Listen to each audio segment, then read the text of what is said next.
며칠 전에 전해드린 그 입주민의 폭행과 폭언에 시달리다가 극단적 선택을 한 아파트 경비원 오늘 발인이 있었습니다. 그 앞에 간단하게 노제도 했답니다. 맞아요. 영상이 들어와 있습니다. 보겠습니다. 오늘 새벽이고요. 아파트 주민들이 경비실 앞에서 향을 피우고 묵념을 하고요. 고인이 일하는 장소 앞인데 이제 마지막 가는 길이 됐습니다. 새벽 4시 이럴 때 되면 여기 다 쓸고 계세요. 그리고 아저씨 이거 왜 이렇게 쓰시냐고, 너무 안 피곤하시냐고. 그러면 이거 내가 이렇게 좀 2시간이라도 쓸어야지 그다음 경비 아저씨가 좀 편하다고. 무거운 거 들고 있으면 직접 오셔가지고 진짜 자기 일처럼 딸처럼 막 그렇게 들어주시고 막 그러셨단 말이에요. 근데 너무 평소에 막 청소도 너무 열심히 하시고 진짜 입주민들을 위해서 되게 많이 힘을 써주셔서 입주민들이 편안한 그곳에서 편안하시길 다시 사는 세상에서는 부디 꽃길만 걸어서서 우리는 당신을 기억하며 당신이 꿈꾸던 착한 세상을 가꿔 가겠습니다. 참 좋은 분이셨던 것 같아요. 네. 저 고인을 추모하는 포스트잇이 메모지가 많이 붙어 있던데 많이 그것 좀 붙었습니다. 보여주세요. 네. 예, 경비실에 지금 붙었죠. 근조도 있고 현수막도 있지만 저 아래 과일로 제상이 차려져 있고 네. 정말 입주민들의 빼곡한 글들인데 저게 형식적이지 않고 진심이 담겨 있습니다. 아저씨 네. 예쁜 웃음을 기억하겠다. 임신했을 때 함께 너무 좋아해 주셨다. 가족 같았다. 아이고. 근데 이 일이 너무 안타깝고 원통하고 슬프다. 그동안 친절하게 대해 주셨고 아이도 친손주처럼 예뻐해 주셨다. 그러니까 이게 입주민들의 진심이 묻어나는데 아까 청소를 그 새벽에 하셨다는 모습도 그렇고 네. 성실하고 따뜻한 경비원이셨던 것 같거든요. 그런데 왜 이런 일을 당해야 했는지를 입주민들도 함께 안타까워하고 의문스러워하고 있습니다. 고인 주민분들하고 참 각별하셨던 것 같아요. 네. 주민들이 나서서 지금 진상을 파악하려고 뭐 예. 폭행 일지를 일지도 쓰고. 만들고 있고. 네. 네. 그 폭행 일지에 따라서 그러니까 21일 날 처음 이렇게 쌍방에 문제가 있고 나서부터 어떤 일이 우리가 저 있었는지를 고인이 일하신 장소면서 예. 폭행이 이루어진 그 바로 그 화장실이죠. 장소죠. 저곳에서 이제 화장실에서 굉장히 강하게 상해까지 입었다라고 지금 이제 피해자 측은 주장을 했었거든요. 네. 근데 저게 날짜별로 어떤 일이 있었는지 진술까지도 정확하게 지금 기재되는 사건 일지들이 입주민들에 의해서 만들어지고 있는데요.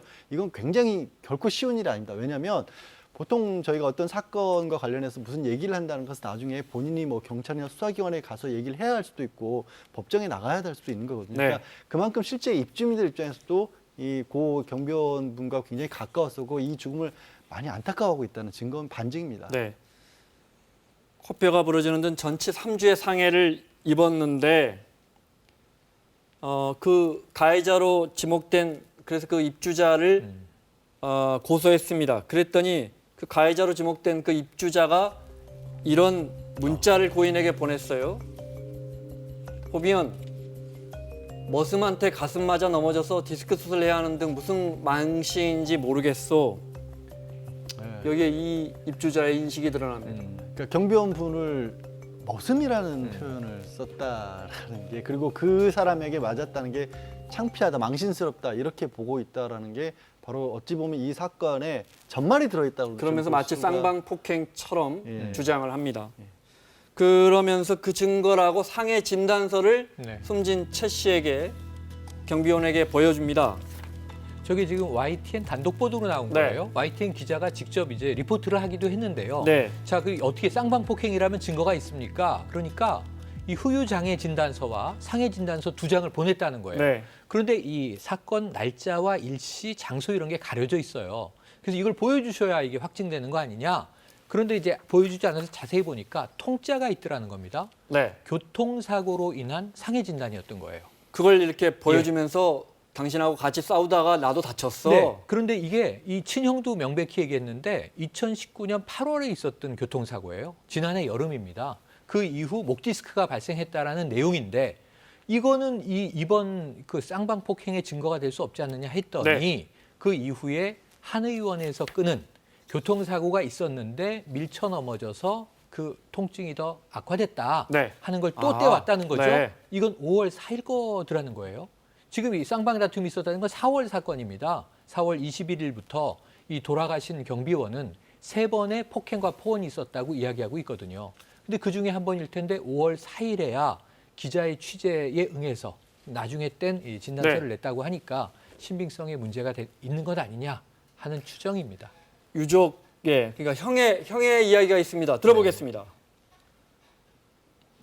걱정하지 말라고 그랬죠. 나한테도 그렇게 왔으니까 걱정하지 마라. 그건 아무것도 아니다. 2019년 8월 1일 그거 보고 아는 거죠. 그게 보니까 교통사고 나가지고 그 자기가 그 입원해갖고 장기 진단 받는 거더라고요. 형 나 죽겠어. 죽을래? 왜 그러냐 그랬더니 자기가 근무하던 아파트가 떨어져 죽는다고. 그 뒤부터 전화 안 받는 거예요.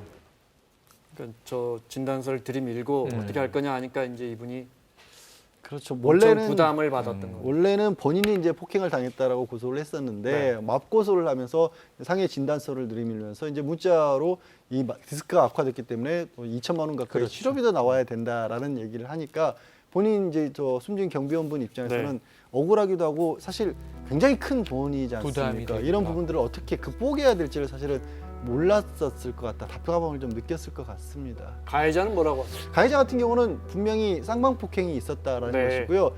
뭐 코뼈가 부러질 정도의 심한 폭행을 한 사실은 없다. 그리고 뭐 명예훼손적 발언 같은 경우도 서로 뭐 좀 주고받은 그런 내용인데 좀 언론에서 너무 일방적으로 피해자의 주장만을 반영하고 있다라고 좀 가해자는 억울하다는 입장을 계속 주장하고 네. 있습니다.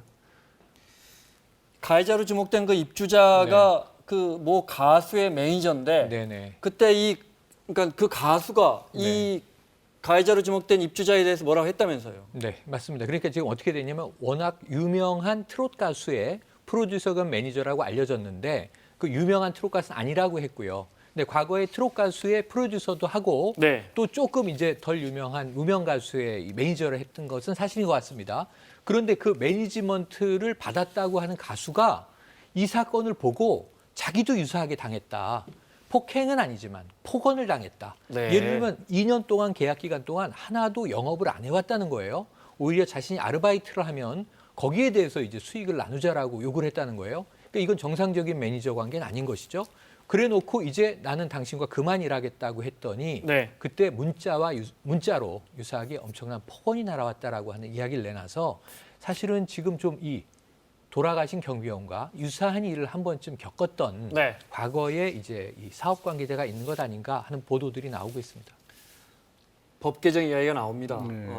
이런 사건이 워낙 이어지니까 제도적으로 무슨 보완을 좀 해야겠습니까?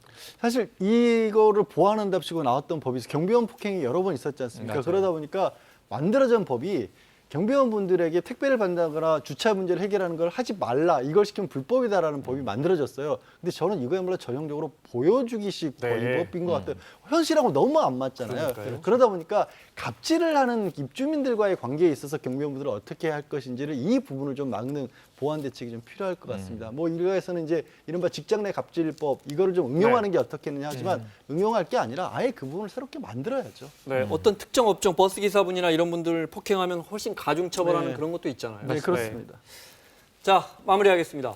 양지열 변호사, 최영일 평론가 수고하셨고요. 사사건건 내일 이 시간에 돌아오겠습니다. 고맙습니다.